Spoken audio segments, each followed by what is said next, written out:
Boa noite, colegas, professores, treinadores. Tudo bem? Professor Alexandre Kessler, iniciando a live número 10 sobre a variável densidade de treino na sala de musculação. E vamos contextualizar. Tudo bom, Márcio? Boa noite. Vamos contextualizar essa variável muito importante e relativamente nova no entendimento das prescrições na sala de musculação, dentro dos nossos estudos, nosso grupo de estudo no Telegram sobre teoria e prática da hipertrofia muscular.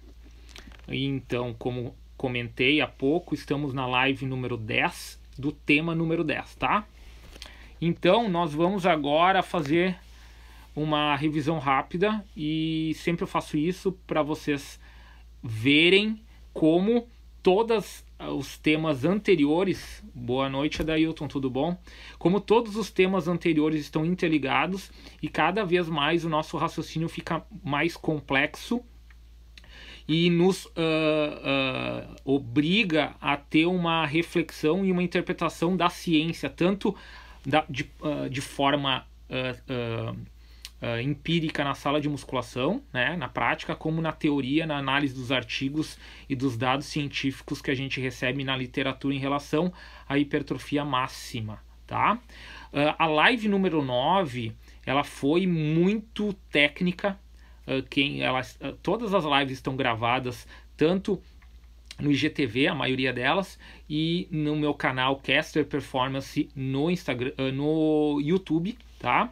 Convido todo mundo a entrar no grupo de estudos clicando no link da bio, que é Kessler Performance, meu grupo no Telegram. Tem todo o material, todas as análises, todos os PDFs do tema 1 ao tema 9, que foram os seguintes. Vocês vão ver como a densidade nós vamos aprofundar muito agora em 3 coisas. Não é simplesmente pegar e diminuir o intervalo recuperativo, né? Boa noite, Marcelo, tudo bom? Diminuir o intervalo recuperativo na série, né? Para a série tornar-se time eficiente e dessa forma a pessoa, ao invés de perder 1 hora, 1 hora e 15, 1 hora e meia de treino, consegue treinar em 30 a 45 minutos. A análise é muito mais profunda, vai entrar em questões de biologia molecular, de bioquímica e de sistemas energéticos e como a gente planeja, ou seja, como a gente organiza os métodos e meios. Isso se chama periodização. Muitos acham que ela não existe, né? Ou que ela não é eficiente. Eu vou explicar agora como, se você organiza os seus conteúdos de uma forma racional, você está periodizando, organizando os conteúdos numa sequência para a máxima eficácia de resultado, né? Ou seja, você quer o melhor resultado para o seu cliente, independente do objetivo. Então vamos lá, revisão rápida. Tema 1, as três vias moleculares que geram adaptação na hipertrofia. Tensão neural, lesão tecidual, estresse metabólico, ok? Segundo, a gente falou falha ou não falha momentânea muscular, a gente viu que a gente pode utilizar ambas. Terceiro, nós falamos sobre cadência, velocidade de contração muscular e vimos que precisamos de uma intensidade alta que nos obrigue a recrutar muitas unidades motoras e dessa forma, para não ter excesso de inércia e aceleração, a cadência deve ser lenta, mas não intencionalmente lenta, e sim lenta porque a carga é muito intensa.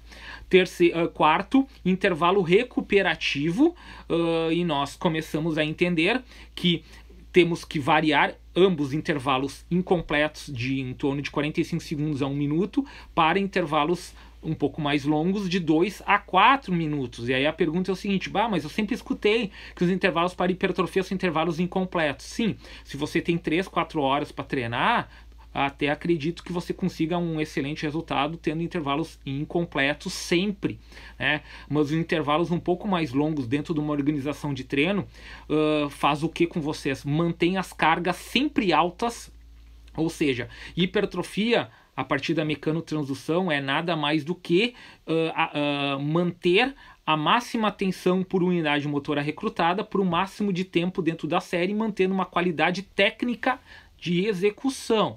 Então, com certeza, intervalos um pouco mais longos são também muito eficientes para gerar adaptações hipertróficas. Depois, nós balanceamos as 3 ações musculares, né, o tema 5 e 6, e batemos em cima das ações isométricas e vimos que ela é muito importante para quê? Para recrutamento de unidades motoras, e as ações excêntricas, que são desde uma técnica eficiente para adaptações protetivas na parte do sarcômero, onde ele é mais instável, da parte média alongada, até para a máxima adaptação de tensão e rompimentos de miofibrilas. Tema 7, volume total. Vimos que não existe um teto ainda descoberto de volume total de séries semanais. Então, a gente tem que avaliar o nosso cliente como iniciante, intermediário e avançado, e estar dentro de um contexto sempre incentivando, após as suas adaptações, a criar novos desafios, ou seja, sempre buscar um pouco alternar volumes maiores para novas adaptações com períodos recuperativos. 8º, frequência. Vimos que o que importa é o volume total aplicado na semana, no exemplo 7 dias, né? A gente pode ter num mesociclo até 10 a 12 dias, mas numa visão de personal trainer, 7 dias, o importante seria equivaler o volume total na semana. Então a gente poderia tranquilamente treinar 1 ou 2 vezes por semana o músculo, o grupo muscular.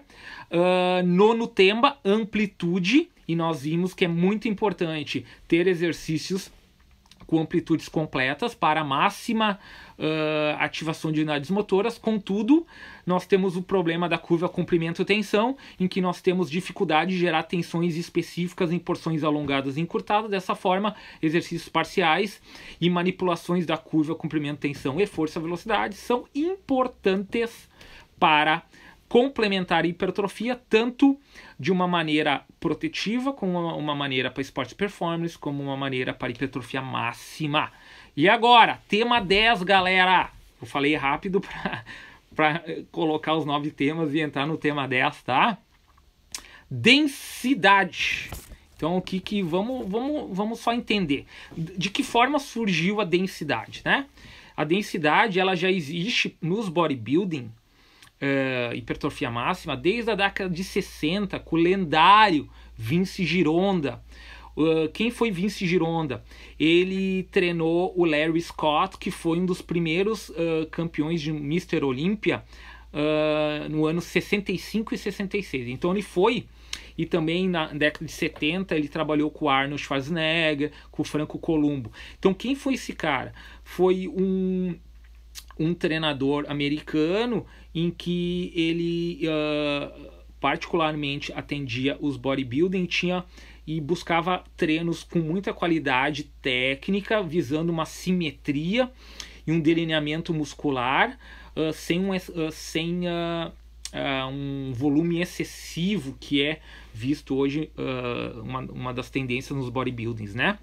Então, o Vince Gironda, ele foi um dos precursores em relação à utilização da densidade na sala de musculação. Eu já vou falar isso, mas o grande público escutou o termo densidade. Boa noite, professor Jacaré, tudo bom? Vou falar um pouquinho sobre densidade, que muitas vezes vai também auxiliar atletas de esportes performance, tá bom? Muitas vezes nós escutamos o termo densidade em treinamento fitness, e mais especificamente no Tabata ou no HIIT, High Intense Interval Trainer. O que é o Tabata? Ele surgiu como uma estratégia, ao invés de você perder 1 hora, 1 hora e 15 de treinamento, de condicionamento, né? Basicamente, o Tabata foi preconizado por um treinador de patinação no gelo japonês de alta performance, e que ele fazia na bike ergométrica uma intensidade supramáxima de 170% do VO2 máximo. De que forma? 20 segundos de máxima intensidade por 10 segundos de recuperação por 4 minutos ou 8 repetições. Então, muito se estudou na década de 90, se eu não me engano foi em 92 ou 94, em que surgiu essa metodologia que muitos do trabalho de condicionamento de resistência ou condicionamento muscular cardiorrespiratório coloca que temos benefícios similares entre treinamentos intervalados, que é uma forma de treinamento intervalado comparado a treinamentos contínuos, né? Não vamos entrar muito a fundo disso. Foi isso que a galera começou a escutar. O termo densidade muscular na sala de musculação, ele é muito mais agressivo, principalmente por nós estarmos utilizando cargas, ou seja, sobrecargas, pesos, anilhas, ok? E diferente de nós estar usando o nosso próprio corpo num tiro, numa corrida, numa aceleração na bike, numa aceleração num elíptico ou num airbike, enfim, tá? Então, esse era o conceito de densidade. Nada mais é do que nós diminuirmos o intervalo recuperativo entre as ações, entre as repetições, entre as séries, e dessa forma manter o mesmo volume total de treino num período menor, mais enxuto, ok? Então vamos lá. Primeira coisa que eu quero comentar com vocês, que o foco é hipertrofia máxima, beleza? O foco, eu tô dando uma conferida aqui se já tem... Galera, pode mandarem perguntas aqui bem tranquilo, tá? A primeira coisa que nós precisamos entender é o seguinte, vamos focar de que forma a gente poderia treinar a densidade na sala de musculação. Antes disso, nós precisamos dar um passo atrás e entrar no primeiro tema que nós trabalhamos. Nós trabalhamos o quê? As três sinalizações moleculares que geram hipertrofia. E vocês se lembram que a gente comentou que a primeira, que é mecanotransdução tensão neural, ela é dentro do sistema totalmente alático, com duração em torno de 10, 15 segundos no sistema TPCP. A segunda, que é a zona hipertrófica mais tradicional. E a primeira TPCP até 4, 5 repetições máximas, né? A segunda zona seria a zona da lesão tecidual, do acúmulo, um acúmulo inicial de lactato, né, em que a gente surfaria em torno de 40 a 60 segundos de tempo total de tensão, em que a gente teria uma zona do lactato chamada a anaeróbica lática, com queda do pH, acúmulo de lactato, e dessa forma um gatilho para a célula satélite. E a terceira zona seria a zona do estresse metabólico, né, que também geraria adaptações hipertróficas, só que ela seria uma zona com maior sustentação de tempo total de tensão. Então vamos dizer que a primeira zona mais neural de 4 a 6 RM batendo em torno de 15 segundos, a segunda de 8 a 10, 12 RM batendo em torno de 40 segundos, e uma terceira mais prolongada, bisséries, trisséries, aquela sensação gigantesca de acúmulo de lactato, queda de pH, passando de 60 segundos, tanto de forma direta como de uma forma bissérie, trissérie, drop set, rest pause, série gigante, pico isométrico, tá? Então, por que eu estou falando isso? Porque a densidade, ela entra basicamente no que hoje a literatura vem apresentando como o caminho a ser seguido para máxima hipertrofia. Máxima hipertrofia. Então nós temos que entrar um pouquinho numa visão de biologia e bioquímica e sistemas energéticos para conseguir interar, beleza? Conseguir visualizar de que forma a densidade pode nos auxiliar, tá? Então, deixa a galera conferir aqui se tem alguma pergunta. Tranquilo, para não deixar nenhuma fora. Então, o que acontece em relação à bioquímica, tá? O que hoje a maioria dos grandes pesquisadores estão falando? que a gente precisa focar na mecanotransdução, ou seja, na tensão neural, manter por mais tempo as unidades motoras ativadas, e para isso a gente precisa de uma carga acima de 85%, ou seja, desde as primeiras repetições a gente precisa ter uma técnica de execução, que a gente já falou em todas as outras 9 lives. E quando a gente faz isso, e a gente passa das ressíntese de ATP, de CP e o início de acúmulo de lactato, que ocorre em torno de 12 a 15 segundos, a gente não vai ficar com um excesso gigantesco de acúmulo de lactato como precursor de hipertrofia. Nós vamos surfar para uma zona indireta, que é a sensibilidade na membrana externa celular por tensão, mecanotransdução, que é a transformação de uma energia química em uma energia química e mecânica, né? A gente vai surfar dentro e vai entrar um pouco no acúmulo de lactato dentro daquelas 3 a 5 repetições de reserva, que seriam as repetições em que a gente teria aquela sensação de chegar perto da nossa repetição máxima. Então, não seria a melhor forma hoje de gerar hipertrofia pelo caminho do acúmulo máximo de lactato, que ocorre em torno de 45 segundos. A gente acumula lactato lá, 45 segundos, 50 segundos, e dessa forma a gente ativa o lactato, ativa o GH, que ativa o IGF-1, que entra na zona do mTOR, a cascata metabólica, e dessa forma a zona do mTOR vai gerar a ativação das células satélites pós-treino. A gente pode entrar de uma forma indireta, sem ter o acúmulo excessivo de lactato e sem ter que ter esse excesso de ativação da IGF-1 pela zona de mecanotransdução, que vai entrar direto na zona da mTOR, tá? Aí, porque eu dou exemplo dessa, e é uma parte muito estratégica para vocês entenderem, que é o seguinte, deixa eu pegar minha caneta aqui, eu gosto de escrever um pouco enquanto eu vou falando, que seria o seguinte, o que a maioria dos pesquisadores defendem, e tem uma linha de bodybuilding hoje defendendo. Vocês se lembram que eu comentei que o volume total será o mesmo, ou seja, você pode treinar séries, repetições, exercícios, carga e tempo total de tensão similar. Só que se nós treinarmos com carga submassa, com muito acúmulo de lactato entre 8 a 12 repetições, nós vamos iniciar o gatilho da fibra tipo 2, que é a fibra que tem maior resposta hipertrófica, na metade da série. Então, vamos dar um exemplo, 10 repetições máximas. Nós só vamos entrar na fibra tipo 2 lá pela 5ª, 6ª repetição, 7ª talvez, né, e sustentar até a 10ª. Ou seja, a gente perdeu, entre aspas, 7 repetições tentando hipertrofiar uma fibra que a capacidade de hipertrofia dela, que é tipo 1, é muito pequena. Enquanto nós no final a gente fez o mesmo volume, isso é muito importante entender, o volume total, tá?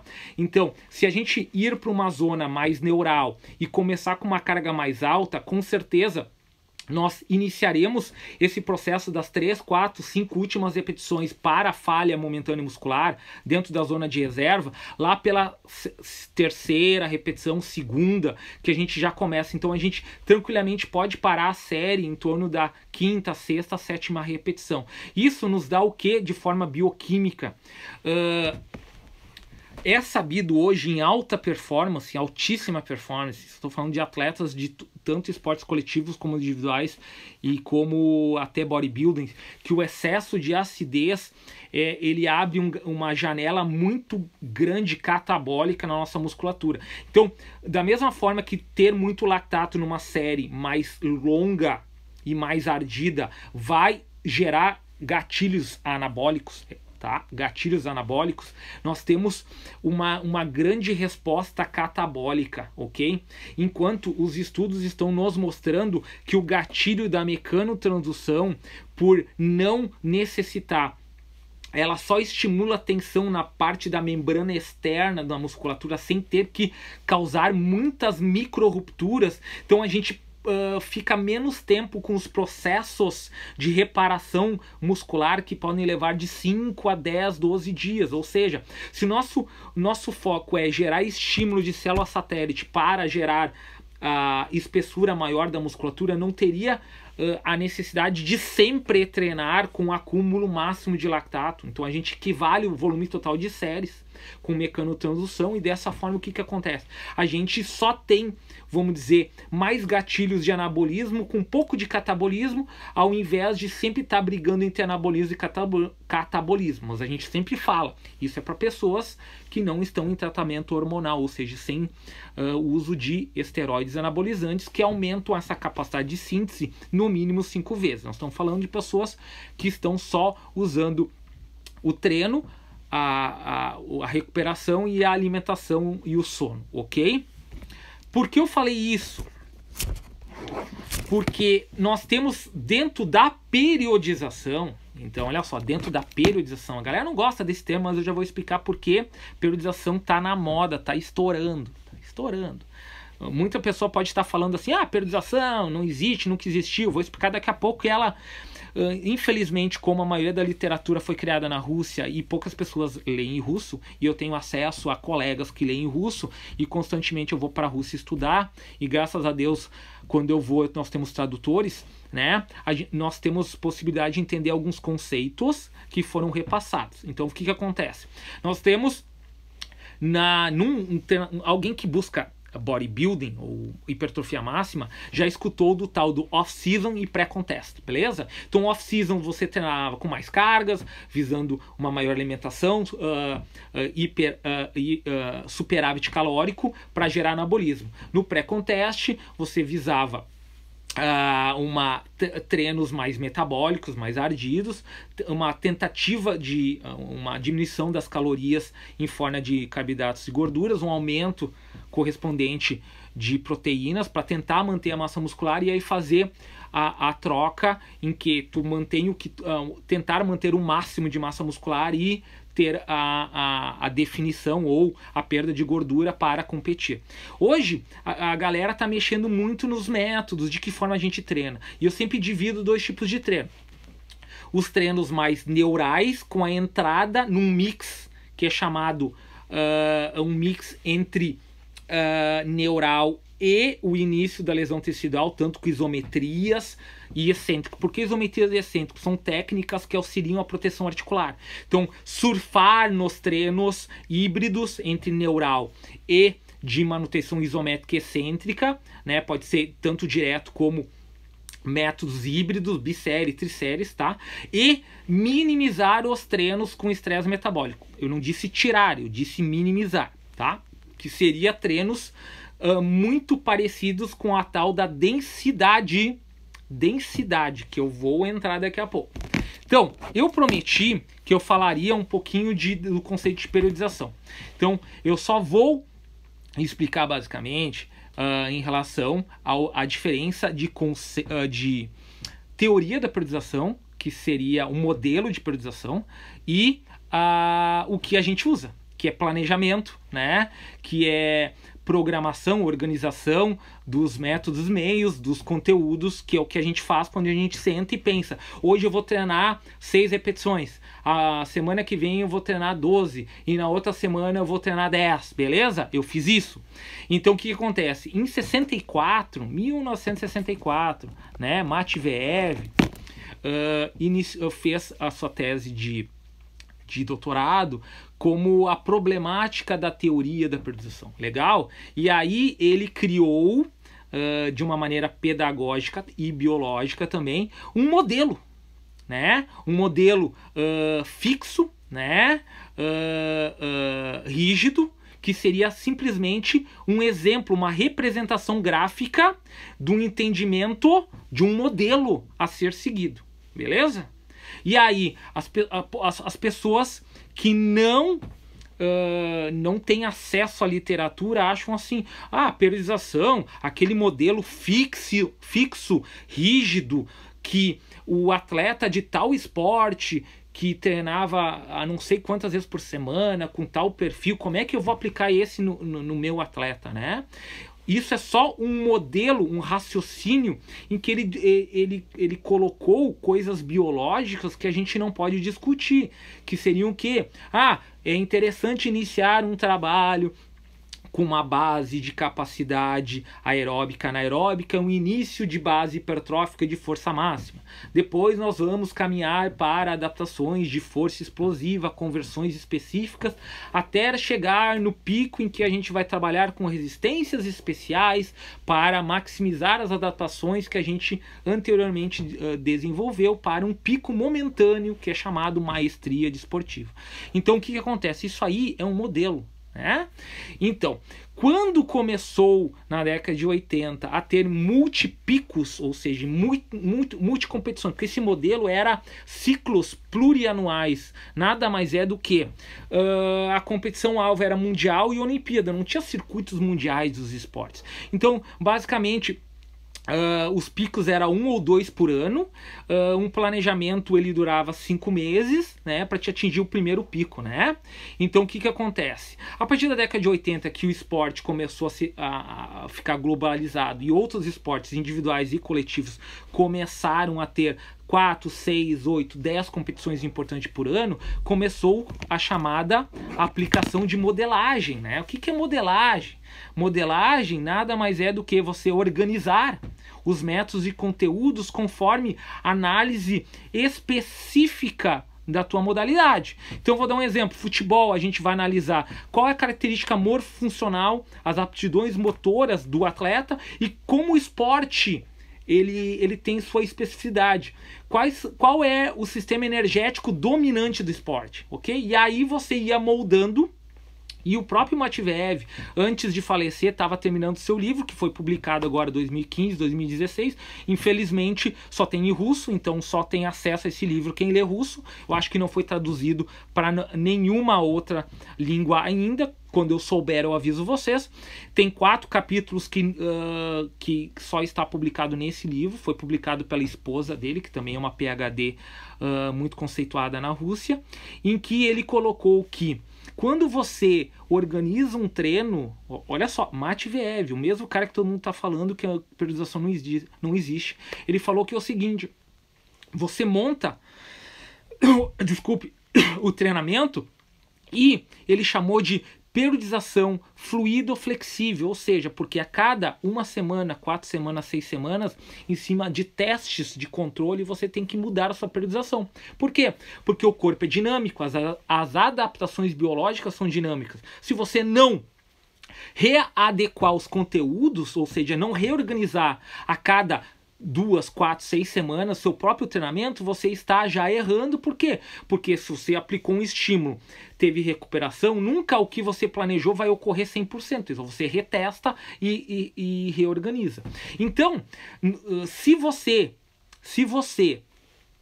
treinador, simplesmente está preocupado com o seu cliente que treinou 1 semana, você organizou, o normal é trocar planilhas a cada 4 semanas. E eu vou comentar com vocês que eu sugeri periodização a cada 6. E vocês vão entender por quê. Vamos dizer a cada 4 semanas ou 6. Se você não reavaliar, provavelmente o que você estava na primeira semana tendo planejado já modificou. Então, os sistemas, as orientações das cargas, ou seja, o que você acredita que vai gerar maior adaptação, isso aí é imutável. Você não pode contar adaptação biológica, né? Estresse, adaptação. Mas de que método e qual meio você vai variar ou alternar, isso aí depende. Por que eu falei isso para a nossa densidade? Por que eu falei isso como densidade para hipertrofia máxima na sala de musculação? Tá? Porque o que acontece? Qual seria... nós temos que entender um conceito. Qual seria o treino com maior agressão na musculatura em que eu sugeriria menos semanas de treinamento? Um treino com mecanotransdução e com alguns estímulos de início de acúmulo de lactato ou com isometria excêntricos, ou um treino entrando totalmente a falha momentânea muscular e prolongando ao máximo a acidez e a queda de pH para arrebentar o máximo de unidades de miofibrilas. Com certeza, nós precisamos ficar muito mais tempo com treinos de mecanotransdução com qualidade de contração, com técnica de execução e cargas moderadas a altas, com intervalos médios a longos e, eventualmente, fazer uma semana ou 2 semanas de treinos com intervalos menores, com manutenção de cargas e dessa forma gerar uma densidade. Eu já vou explicar quais seriam as adaptações desse treino de densidade. Então vamos lá.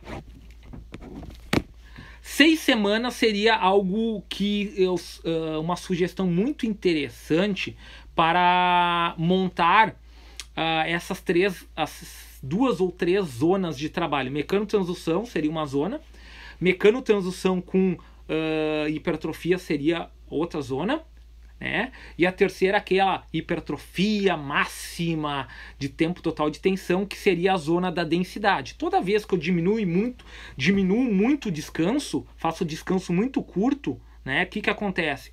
Cada nova série eu estou com menos capacidade contrátil, ou seja, a minha fibra vai estar com muito acúmulo de lactato ainda, não vai ter saído, não vai ter sido recuperado na musculatura, e a minha capacidade de contração muscular, porque eu não conseguiu repor todo a creatina fosfato para gerar contração muscular, cada vez é menor, então é cada vez mais ardido e mais difícil gerar. Então a minha sugestão seria o quê? Trabalhar 2, 3 ou 4 semanas. Eu gostaria de 2 a 3 semanas com trabalhos de mecanotransdução. Já explico, Jacaré, mecanotransdução. Mecanotransdução é trabalho de treino neural, aquilo que a gente faz com o tenista de 6 RM, em que o que acontece? São cargas predominantes dentro do sistema TPCP. Como não tem acúmulo de lactato até 12 segundos, não tem. E a partir de 12 segundos, a cada nova repetição, a cada nova série, eu tenho um pouco mais de lactato, porque os intervalos não são completos, a gente precisa 8, 10 minutos de intervalo completo para recomeçar uma série com quase nada de lactato. Essa mecanotransdução, e as cargas são mais altas, em torno de 85%, ela tem essa conversão de energia química em mecânica, ou energia elétrica em química e mecânica, né? E a gente tem um estímulo das fibras tipo 2, e mesmo não rompendo elas num treino mais pesado, nós temos ativação de células satélites para gerar hipertrofia. Só que aí para bodybuilding a gente precisa fazer um volume muito alto de séries. Exemplo, um tenista trabalharia com 4 séries, talvez 5 séries de 4 a 6 repetições. Um bodybuilding teria que fazer 12, 15, 20 séries, como exemplo, que a gente precisaria equivaler o volume. Pegou? Tá? Então, dentro de 6 semanas, como é que a gente ia trabalhar? 2 a 3 semanas com esse trabalho de zonas de 6 repetições, alternando uma semana com os trabalhos intermediários, beleza? Mistos, híbridos, que seriam daqui a pouco a zona de mecanotransdução com entradinha um pouquinho da zona de lactato. Então vamos criar um exemplo. Eu pego 4 semanas, beleza? 4. Primeira semana 6 RM. Segunda semana com técnica. Segunda semana 6 RM. Terceira semana, ou segunda semana 6 RM com híbrido e mais 3 num rest pause. Terceira semana 6 RM com híbrido, um drop set, mais 6 repetições. A quarta semana, né, dentro de 5 ou 6 semanas, aí eu faria um treino de densidade em que eu aumentaria talvez o número de repetições, ou entre 6, 8, 10 ou 12, e diminuiria o descanso, porque daí eu teria um máximo acúmulo de íon de hidrogênio, e esse máximo acúmulo de íon de hidrogênio e queda de pH, ele ativaria a zona da mTOR e causaria uma hipertrofia uma hipertrofia muito local pelo excesso de ardência na musculatura, e que muitas vezes é uma quebra do platô que já está ocorrendo nas 3 semanas de mecanotransdução, e também causa aquele delineamento, aquela simetria muscular, aquele contorno na musculatura que o bodybuilding gostaria de ter, tá? Então, o que acontece? Dentro de 6 semanas, Por que eu recomendo somente uma semana de um treino de densidade e as outras 2, 3 semanas treinando mecanotransdução, tensão neural, um pouquinho de estresse lesão tecidual, né? E deixar só uma semana? Porque o organismo ele não suporta muito tempo, no máximo 2 semanas, de um treino de densidade, a não ser se você é um atleta de altíssima performance, um bodybuilding muito avançado. Por quê? Porque esse, a nível de resposta interna adaptativa, é o treino com maior intensidade fisiológica.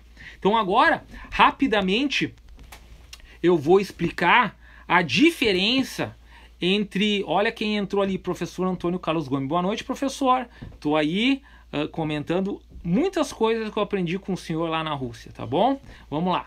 Eu vou explicar um pouquinho a diferença entre intensidade e volume. Então, muita gente acha que intensidade é aquela percepção subjetiva de esforço, quando eu faço uma série de 8 a 12 repetições e eu chego naquela série e eu tenho aquela sensação de ardência. Mas se a gente for fazer e naquela tabela de percentual de carga comparada ao número de repetições máximas, toda vez que eu chego de forma consecutiva a 8, 10, 12 repetições, sem nenhuma pausa, sem uma intraset rest, o que acontece? Acontece que essa carga é abaixo de 85%. Para a gente trabalhar cargas neurais, para ativar muitas fibras de calibre alto, tipo 2, nós precisamos de umas cargas mais intensas, que em repetição máxima bate em torno de 4 a 5 RM. Então intensidade não é ardência nem percepção de esforço. Nada mais é do que a qualidade de contração muscular, é a potência muscular, é o esforço por unidade de tempo, né? Então poucas coisas são intensas, né? Porque a gente precisa gerar uma potência e ter uma carga correspondente para que essa potência ocorra, tá? Então, já o volume, o volume é a quantidade. Quantidade de quê? Séries, repetições, exercícios, carga e tempo total de tensão que ocorreu no treino. E o volume ele pode ser caracterizado pela grandeza, a grandeza da carga, né? A grandeza da carga caracteriza o volume e para nós entendermos é bem simples. Enquanto a intensidade ela é a qualidade da execução em que a gente gera uma potência muscular e um esforço por unidade de tempo, né, que não tem muitas formas de a gente desempenhar elas, o volume ele nada mais é do que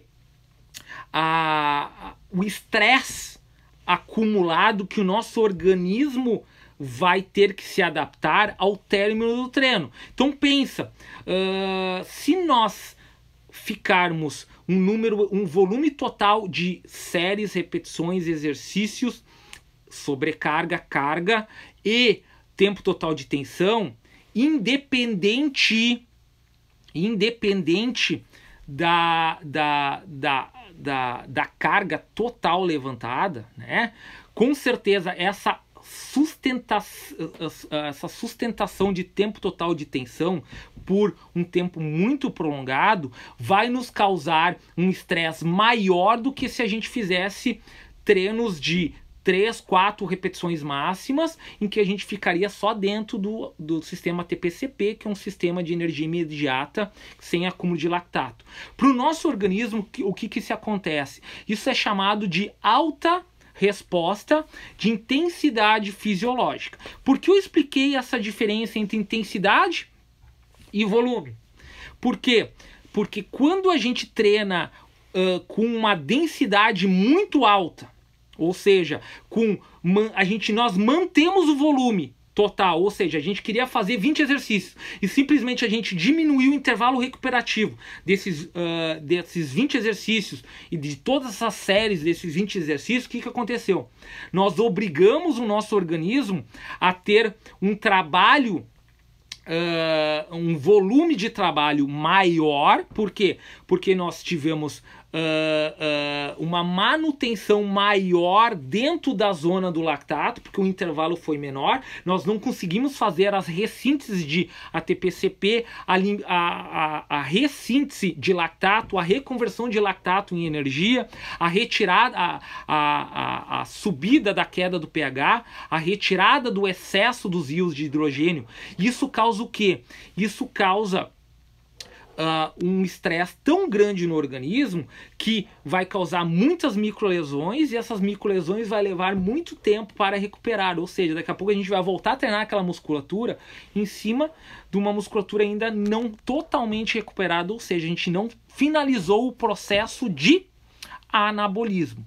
Então, entendendo que um treino de densidade normalmente é um treino com alta intensidade fisiológica, a gente começa a entender que dentro de 6 semanas eu recomendo no máximo 2 semanas. Mas dentro de uma visão estratégica, se eu usaria 6 semanas de periodização, o que eu faria? Até a 4ª semana eu treinaria mecanotransdução e os treinos híbridos. Na 5ª semana eu faria um treino de densidade, que seria um treino para um acúmulo muito alto de lactato, com um intervalo recuperativo curto, e dessa forma eu faria a dominância total do sistema glicolítico, né, até a falha momentânea muscular. E na 6ª semana eu voltaria a treinar um treino de mecanotransdução ou até um treino de hipertrofia tradicional, diminuindo o volume total pela metade, ou seja, para fazer uma semana de recuperação, ou seja, uma periodização voltada para hipertrofia. Ok? Antes de finalizar, um exemplo de treino de densidade que eu anotei aqui do Vince Gironda, eu vi que algumas pessoas fizeram algumas perguntas aqui e eu não vou deixar elas sem as respostas. Primeiro, o Doug Kahatsu, né? Professor, se eu determino uma determinada zona de repetições, como determino a cadência? Se a realização é mais lenta ou mais rápida, vai variar a carga ou o tempo de tensão da musculatura, né? Douglas, né? Seguinte, cara. Isso aqui é uma das coisas mais interessantes, e no momento que tu pegar isso, tu nunca vai mais esquecer, tá?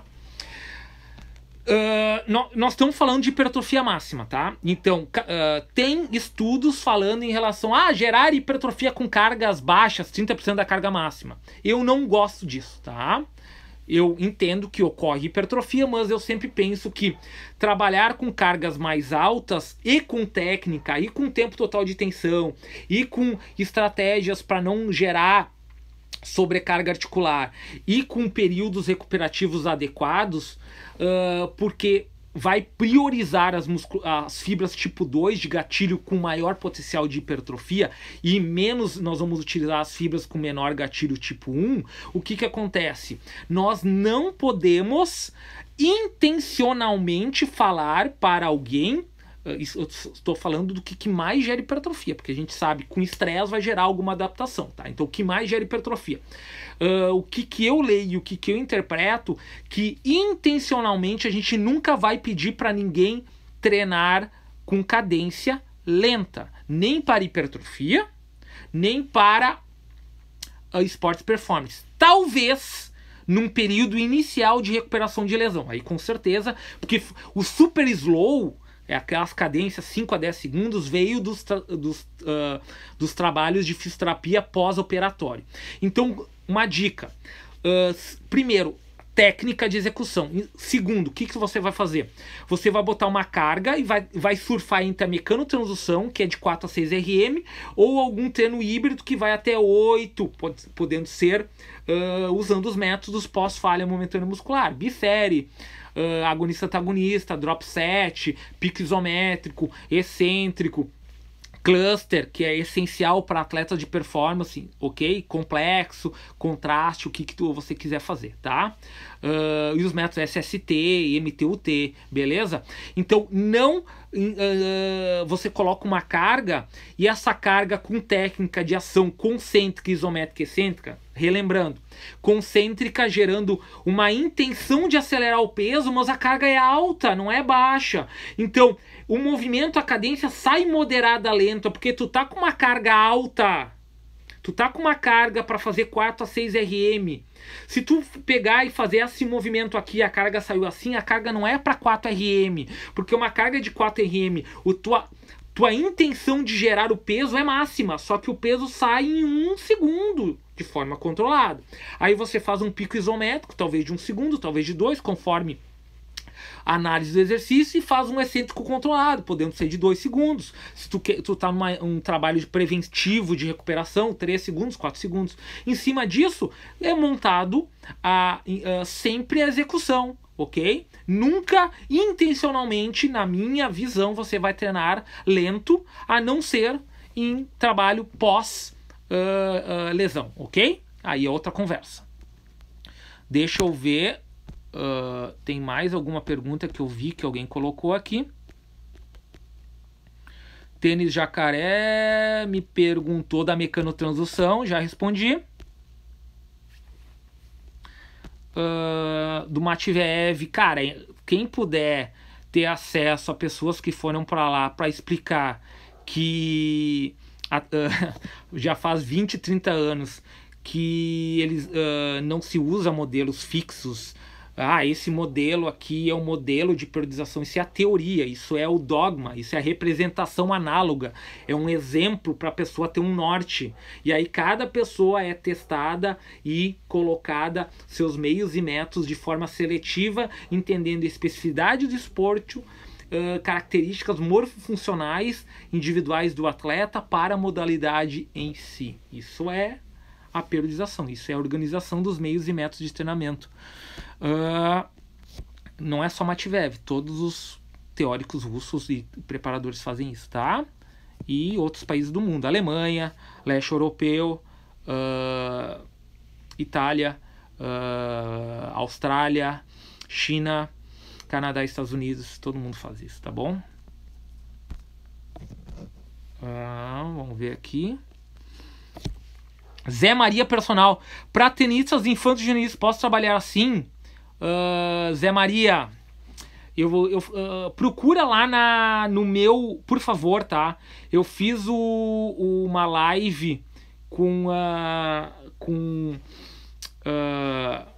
que está de 2 horas com um professor de desenvolvimento de tenistas que entrevista vários treinadores de alto nível do Brasil e do mundo, Meligeni, Larry Passos, o Walter Pringman, o gringo, tá? E outros treinadores de renome, preparadores físicos, psicológicos, e a minha live de 2 horas com ele está no meu IGTV, Kessler Performance, aqui Alex Cavieira, e também está no meu canal do YouTube, Kessler Performance. Por favor, olha lá. Eu explico toda a montagem de periodização para tenista, que é voltada em treino de força neural, conversão para força explosiva e resistência específica, tanto dentro da quadra como fora.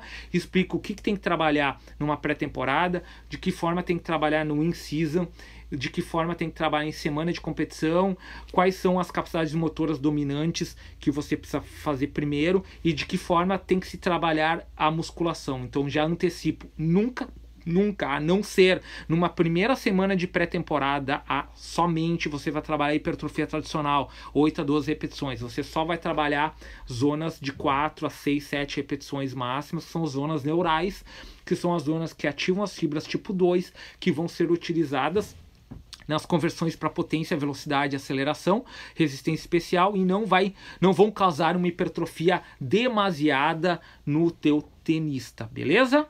Pode olhar lá tanto no meu IGTV como no meu canal do YouTube, beleza? Respondi o Zé Maria Personal, que trabalha com tenista. Show. Denis Correia. Cara, eu tava ficando louco, cara. Esses dias eu esqueci o nome do Denis, cara. Eu sempre penso em outro nome. E aí, como eu tô concentrado agora, eu falei, cara, eu tenho que me lembrar. Eu já tava tentando achar uma folha aqui. Tá a live que eu fiz a entrevista com o Denis Correia de Campinas. Por favor, tá no meu Instagram, tá bom? No IGTV e no meu canal do YouTube. Às 2 horas a gente respondeu inúmeras perguntas sobre preparação física de alta performance. Eu sei que tu percebeu, para tenista, tá bom? Para finalizar, galera, parte legal, tá? Modelos de densidade. Eu já falei, minha sugestão, dentro de 6 semanas, 1 semana, no máximo 2 semanas para muita alta performance. Eu recomendo uma porque é um treino muito exaustivo para a tua questão fisiológica adaptativa, beleza? Então, na década de 60, Vince Gironda apareceu com o treino de densidade com os intervalos curtos, tá? E já existiam o tal do GVT, que é o German Volume Training, que ao mesmo tempo que na década de 60, nos Estados Unidos, o Vince Gironda fez esse modelo, na Alemanha se estavam treinando aquela metodologia 10 séries de 10 repetições, mantendo a mesma carga da primeira série até a 10ª série, com intervalo curto de 30 segundos, talvez 45. Vocês estão vendo a intensidade fisiológica que isso vai causar no organismo? Vou repetir: GVT, German Volume Training, 10 séries de 10 repetições máximas, não é carga leve, é uma carga que tu vai chegar na falha em torno de 10 repetições, com intervalo para mesmo exercício, mesmo grupamento muscular, ok? Com intervalo incompleto de 30 a 45 segundos. Outro cara que usava essa metodologia era o canadense Charles Poliquin, que ele adaptou. O que o Charles Poliquin fez? Ele começou a usar 8 séries de 8 repetições, também com intervalos curtos. Já falo, Gabriel, porcentagem da carga é de RM, ou seja, tá? Então o que acontece?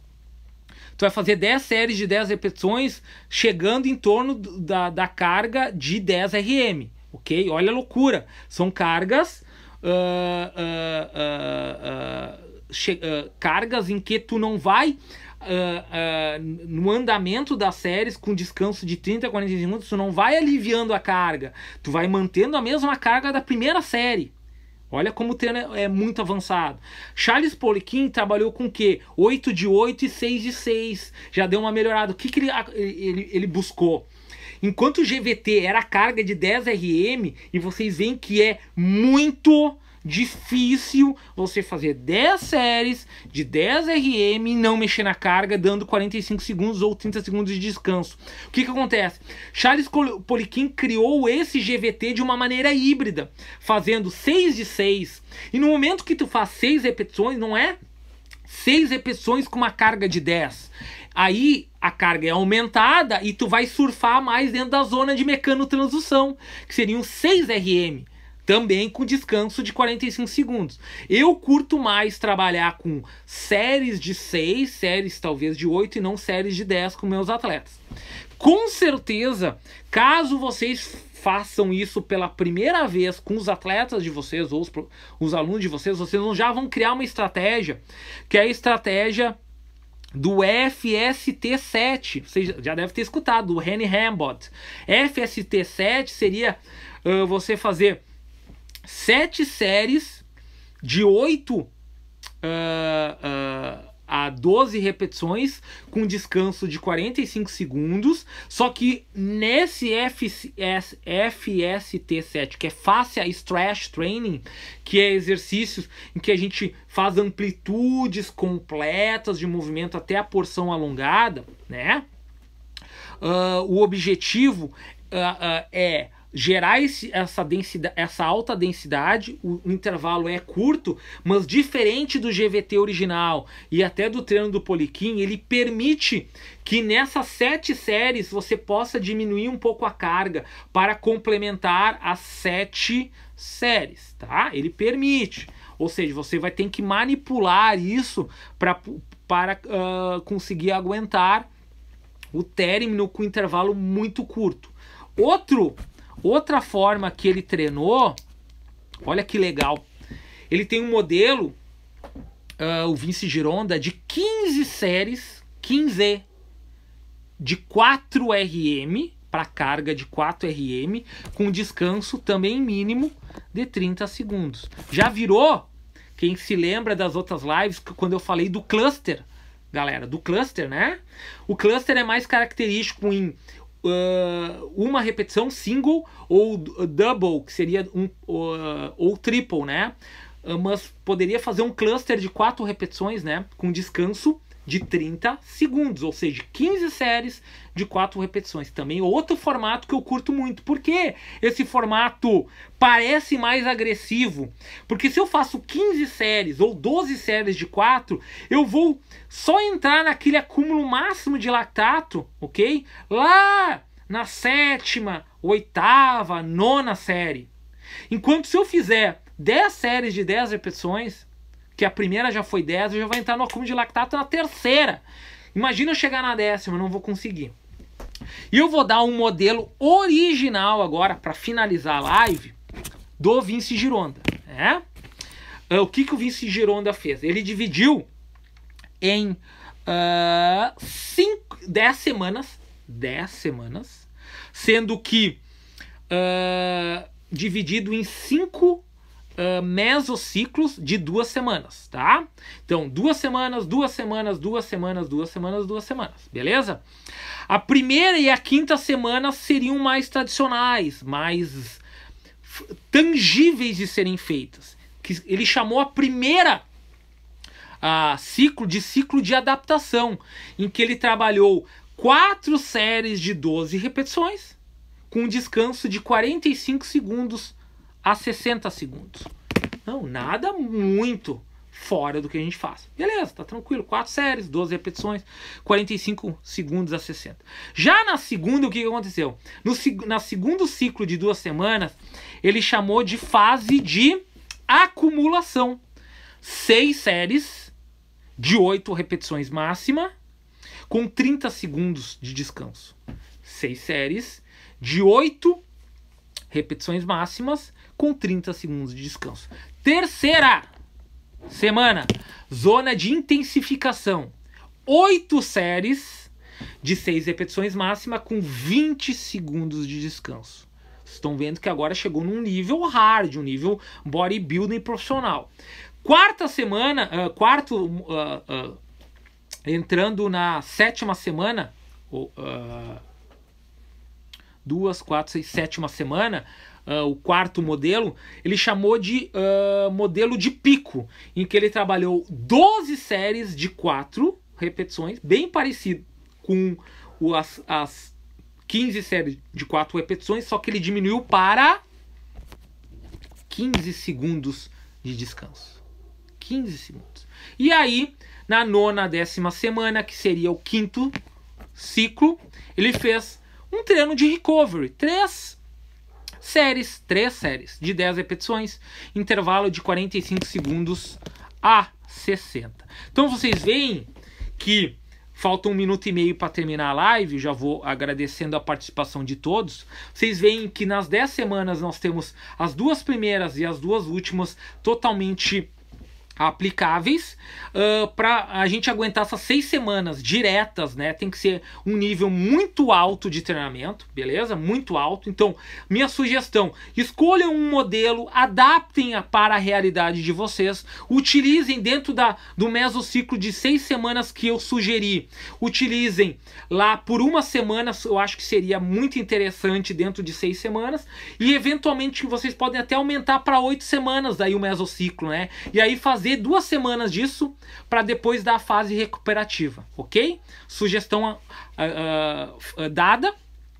Então, achem um modelo legal para vocês utilizar naquela semana que vai ter um estresse, uma intensidade fisiológica gigantesca, porque vocês aumentaram a densidade, mantiveram a carga, mantiveram o volume de treino, diminuíram a recuperação e dessa forma, com o acúmulo de lactato máximo, o que acontece? A musculatura vai ir ao máximo, vai ter uma máxima intensidade de resposta dentro do organismo, buscando uma continuidade nos efeitos hipertróficos, ok? Valeu, agradeço, 15 segundos, finalizando, vou salvar a minha live, canal de GTV, canal do YouTube, Kessler Performance, abraço a todos e até a próxima.